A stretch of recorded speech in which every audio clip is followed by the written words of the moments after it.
Hello, my most amazing artist. I hope you're having a fabulous day and you're ready to go under the sea, deep down to a coral reef. That's right, we're going to be creating a coral reef relief collage. So many words, I have to really think it through, which is why I'm decorated a little bit like a coral reef.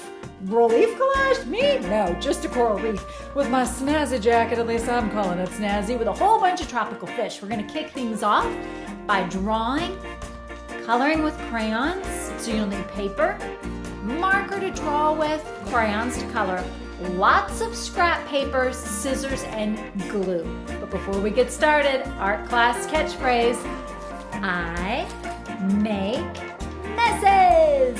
I make mistakes, but deep inside, I got what it takes. I am an artist. Shout out to our sponsors, Ticonderoga. Thank you so much for providing me with the best construction paper. That's right, True Ray, doesn't fade, doesn't tear, cuts beautifully, and that's what I'll be using today. So thank you so much for providing me with the best construction paper around. And thank you to Art to Remember. Every single day we're making artwork that we want to remember forever. And there's no better way to do that than with Art to Remember.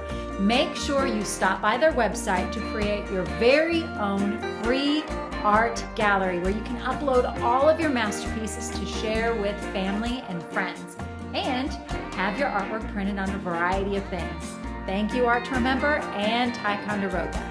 Okay, we're going to be using today the elements of art. They are line, shape, color, baby, color, form, value, texture, and space to create our coral reef relief collage.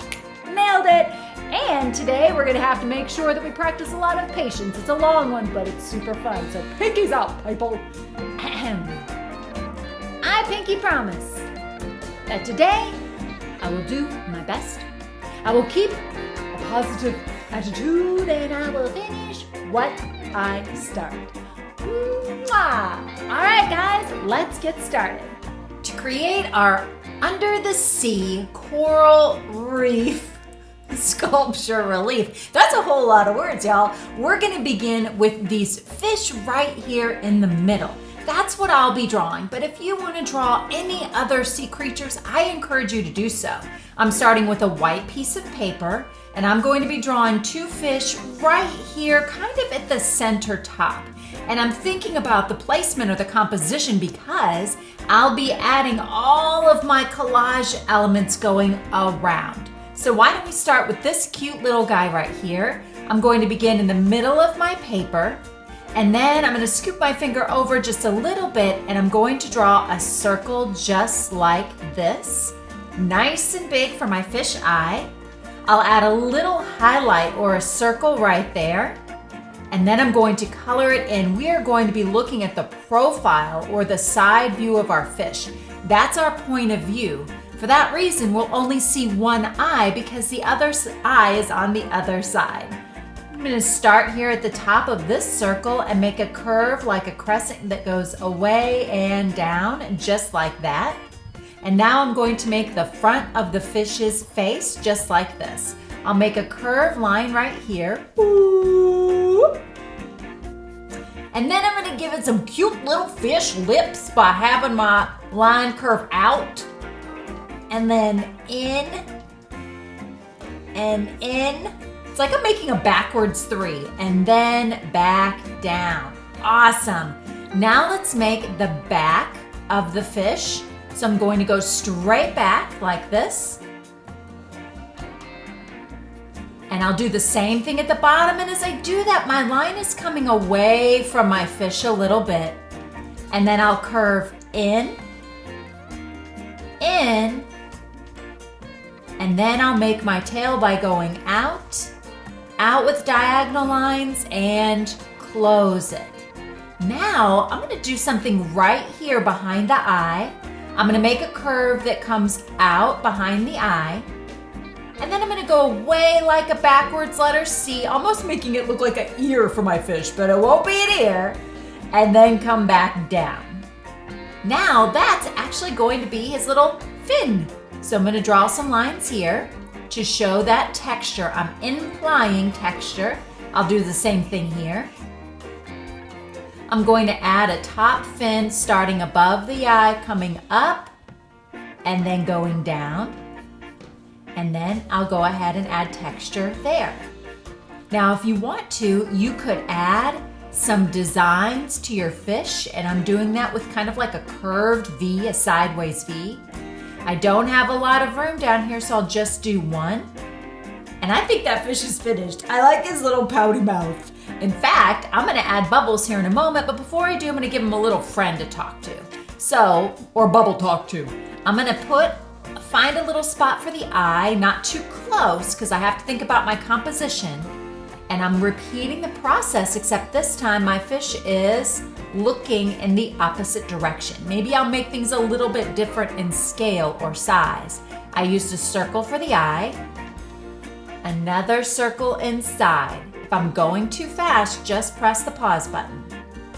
I'm going to add color here. And then I'll do that crescent shape like I did there by starting at the top, coming away, and back. Next up, I'll do the front of the face. Now, if you want to make the lips a little different, I say go for it. Curve down. Repeating those same steps, it's just a mirror image. I'll go back while curving up a little bit. Back while curving up a little bit. Down, I mean. Bring it in. And in. And let's make that tail. I think I'll bring that line up a little bit before I bring this down. And close. All right, now I'm gonna add this curve behind the eye. And then this little flipper. Maybe add some implied texture there and there. And I'm gonna add a nice tall, kind of a wavy top fin there. If you wanted to add another one down here, you could. Awesome. Okay, I think I'll add a little bit of implied texture and then give it some designs. Now that your fish are finished, you could use your crayons or markers to color them in. I think I'm gonna start to add some bubbles. And I like to use a variety of sizes when I do. There we go. Give it some bubbles. They're talking to each other. Awesome. Okay, now I think I'm going to start coloring these in. And I'm using crayons, and when I'm coloring them in, I'm thinking about how beautiful and bright tropical fish are. I really want them to stand out in my coral reef, so I'm adding quite a bit of color, and I'm using my crayons. When I'm finished coloring these guys, I'm going to color the background, the entire ocean, and I'll be doing that by doing a rubbing. I will be using a lot of blue colors for that. Since I'll be using a lot of blue, I'm trying to use colors that are not blue for my fish. That way my fish have what's called contrast. They really stand out amongst the blue water. I don't want them to be camouflaged or blended in. If they were, then we wouldn't be able to see them very well. All right, I've finished coloring in this guy. I'm gonna go ahead and maybe use a bright yellow on this one. So use whatever colors you like. You might even want to check online and look up a variety of different kinds of fish just to see what kind of colors to use. Now, when we do our rubbing for the ocean, it might be interesting if you look around for a texture. Remember, texture is the element of art. It's the way that something feels. Could you place your paper on a texture outside, on a sidewalk? Could you do that like out somewhere that has maybe a lace texture? Put your paper on top of that before you do your rubbing. I'm just gonna do my rubbing and leave my paper the way that it is. So I'm now gonna take some blue crayons. I'm gonna change the color of that a little bit. There we go. Take a blue crayon, grab a couple of different kinds. Notice how my crayons don't have any paper on them. And now I'm going to do a rubbing of lines that are going across or horizontally. I'm thinking about the waves in the ocean. So I've got my crayon. I'm gonna start here, pressing nice and hard. And I'm just kind of going across right over my fish. I think I'll do a group or several in this color, pressing really hard. And I'm sitting down. It would probably be a lot easier for you if you stood up so you could add some pressure. And ooh, look when you add another color. Even more beautiful. Think about if you go swimming, what colors you would see when you're underwater. There we go. And I'm just filling this in and I'm doing that rubbing. I'm not coloring it. I'm not going back and forth. I'm doing a rubbing. I'm rubbing my crayon across my paper. I'll add this like bluish green to overlap or go on top of those colors. All right, now that this is finished, I'm ready to start working on the ocean floor and all the three-dimensional elements of my relief collage. Now that this is finished, I'm ready to start working on my land down here at the bottom, the ocean floor. So for that, I've got some scrap paper, some drawing that I didn't like anymore, random piece of scrappy yellow paper that I had folded in half. This is why it's important to save all of these papers because you can definitely use them with collage. I'm gonna scoot this guy out of the way. And now I'm gonna add some texture to these papers for my ocean floor. I'm using a brown crayon. You can use any colors you want to. Maybe I'll start with a rubbing, and that's when I lay my crayon down like it's sleeping and rub it across the paper. This is the time when you can grab any of your construction paper scraps and really do any kind of designs that you like. It helps to use a couple of different colors to overlap. That shows more texture and more depth. You could even use your crayons just to color. Could do a scribble scrabble color. Think about the different textures you might see and feel on the ocean floor. Overlapping your lines, using a variety of colors will make your artwork even more interesting. I'm gonna do that with some of my yellow paper and maybe, look at me, scribble scrabble town. Grown-ups are always telling you never to scribble scrabble. You know what? I say go for it. Look at that awesome texture. I'm gonna set this out of the way and maybe do another rubbing on this one, right on top of that old drawing that I no longer want. And then just, you could even slide a cool texture like we talked about earlier for your ocean floor underneath and make it even more interesting. Once you have a couple of pieces of paper with a good texture on them, now we're going to use these for your ocean floor. Now you have a choice. You could take these papers and you could take a pair of scissors and cut them, but what I like to do to continue to show texture is tear the paper. So I'm gonna start, since I have a rectangle, I'm gonna start at my short end and tear a little bit. I wanna tear from here to there, making one tear, one long tear. So notice how this hand is holding my paper flat. That way as I tear, I don't tear it all the way off. I'm gonna go one way, go up the other way, and there. Now I have two pieces of paper. It totally has the texture at the top like a sandy ocean floor. This one, you could cut it if you want to, but it's gonna give you a nice straight line. I just wanted to split those papers in half, find the short end, make a little tear, and go back and forth. Go back and forth. Now that I have a stockpile of papers for my ocean floor, let's see how I can put them together for my collage. Let's see, that one could go here, but it's very similar in value as the background. If I squint my eyes, it kind of disappears. So maybe I should put something behind this that will help it stand out. Maybe this, that looks pretty good, but it looks a little strange to me that it just kind of ends right there because I'm pretty sure it wouldn't end like that. So let's try another piece. Same thing, what if I try scooting it over here? There we go. This is why it's important with collage that you play with your composition. can really think about where things are going to go, how you can move things around to make it more interesting. Let's see, this piece could go here, but again with that straight edge, so why don't I just tear that off? So before you start gluing, lay your pieces out and really think about your composition. All right, now I have a foreground, what's in front, a middle ground, and a background. I also have extra papers which I can use to keep adding more layers or save them for my under the sea collage. Now I need to glue these in place, but I'm not going to glue them all flat. I'm only going to be gluing the bottom of the paper, making it so the top can still pop out because I'll be tucking papers underneath.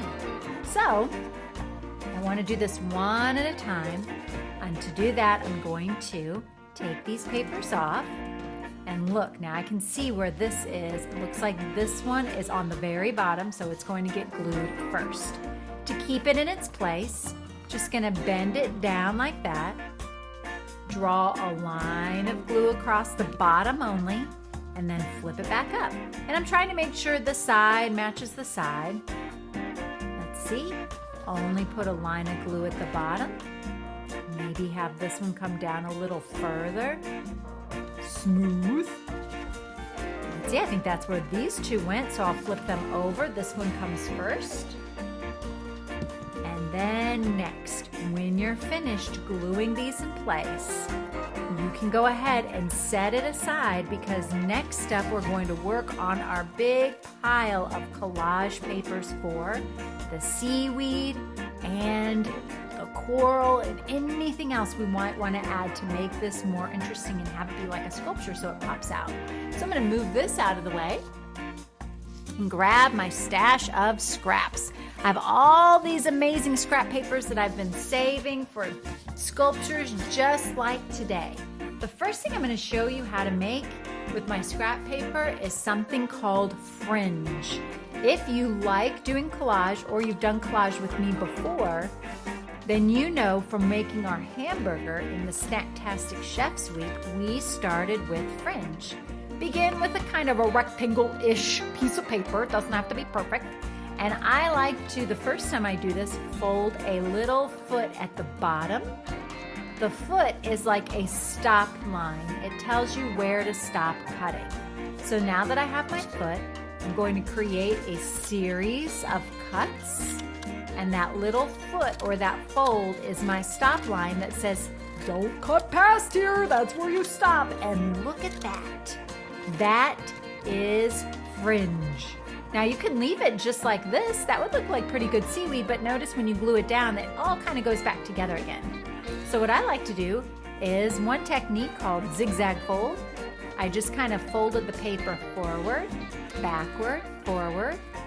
Each piece kind of got folded on its own or in a group. You could even kind of crunch it with your hands gently so you don't tear or rip the paper apart. And look at that, now I have some seaweed. I could do more of this using different kinds of green, but I'm going to show you a different technique, starting with Fringe again. So I've got a little piece of paper, cut off my rectangle, cut a fringe. This time I'm not going to fold a foot. I'm just going to keep my eye near the top and make sure not to go to the top. All right, now I've got my fringe. This time, instead of crinkle folding it, I can take a pencil and roll one piece at a time around the pencil. When you do that, you create a spiral. If you hold it tightly to the pencil, it'll make a nice tight spiral. If you hold it tightly to the pencil and then flick it out like this, it loosens that spiral a little bit. So now I've got a different kind of seaweed. Your sculpture is all going to be about texture. So you want to show all of the different textures that would be found on the floor of the ocean. So there's one kind of seaweed. Here's something else you can do with your fringe. So I've got just a random piece of paper, cut it into a rectangle. Starting again with fringe. I think actually I'll go a little smaller. Watch out for the thumb. Now this time I'm going to turn this into a tube by bringing these two ends together, tight squeeze and gluing. And that will add even more dimension to my artwork. It'll make it pop out even more. So to keep it in place, I'm just gonna stick my thumb in there to hold it. And with my hand, while my hand down here is holding it so the glue has enough grab time, my other hand just crunched it. Look at that! And now I have what looks like a little bit of seaweed. If I'd used a different color, it'd be coral, and it has this really cool tube shape. So sit here, create a stockpile of your fringe and different things in a variety of colors for your ocean floor. All right, I'm gonna do one more since I had some paper sitting here. Next up, I wanna show you how to make a tube. So to make a little tube of paper, which make great beads, by the way, if ever you wanna make a necklace, you get a different color in here. So I've got some scrap paper. To make your tube, you need a square. So I'm just gonna cut my scrap paper into a square-ish, more like a rectangle. You'll need a pencil, and I'm taking the top of this shape and I'm wrapping it around and around and around until I get to the end right there. Dot of glue at the end and hold. You'll want to hold it, maybe sing happy birthday. This is something you can do even with a smaller tool like a skewer stick. You can make an even smaller bead. A lot of times people do this with squares from magazines that they cut out. Once you think the glue has dried, slide it out, and look at that. Now you have a really cool tube. You could add several of these together for coral also. Throw that in my stockpile. Let's see, now I'm gonna cut some strips of paper and show you a couple more techniques. The more things that you make, the better. Take a look at some pictures of the ocean floor. See what a coral reef looks like. When you're looking at it, think about the different paper techniques we've learned and how you can apply them to create that. I just cut out some strips of paper for my scraps. You could do a zigzag fold by folding the paper forward and then backward, forward, backward, forward, backward. That's how you make a zigzag fold. There we go. Add that to my stockpile. Sometimes I like to do a couple of those at a time. So now I grabbed a bunch of them, and I also like to do it this way where I go over my finger, slide my finger out, over my finger, slide my finger out. When you're creating, you find what's easiest for you, what works for you. Now I've got a good pile, and now I think I'm gonna do some spirals. So once you think you have a lot of papers built up, then it's time to glue. Ooh, now I've got a couple of spirals. I think I need some more pink papers. Once you have your stockpile all built up, grab your collage and let's start to assemble. All right, I have my work of art. I've got all of my pieces. And just like when you were making your ocean floor, you might want to start laying things out to think about your composition. And when I do this, I lift up those pieces of my land that didn't get glued down so I can tuck some of these papers underneath so they look like they are showing space. They're back in the background. If as you lay your papers out, you think, wow, I probably should have made more, well, now you know how to do that. You can. You can always make and add more pieces of paper as you work to fill and really complete your collage. All right, I think that I'm pretty happy with my composition or my placement of things. Maybe add a little bit of color here and here. I definitely think I want to add some more papers here, but before we do, let's go ahead and glue. When you're gluing, you'll want to pick up one piece at a time, find a flat edge, set it down, and massage it into place. Anything that's round like this, you'll just have to find a flat-ish edge to glue that down. I'm going to slide my pinky in there to kind of hold it in place, give that glue enough grab time. So go ahead now And let's start gluing all of these little pieces in place. All right, I finished gluing all of my pieces in place. I probably will add a little bit more, like how I did on this collage where I couldn't stop making papers, and same with this one. The possibilities are really endless. I hope you had so much fun working on your coral reef relief collage project. That's a whole lot of words to say. And if you did, make sure to give this video a big old thumbs up, and don't forget to subscribe for more projects just like this and so much more. I'll see you amazing artists next time.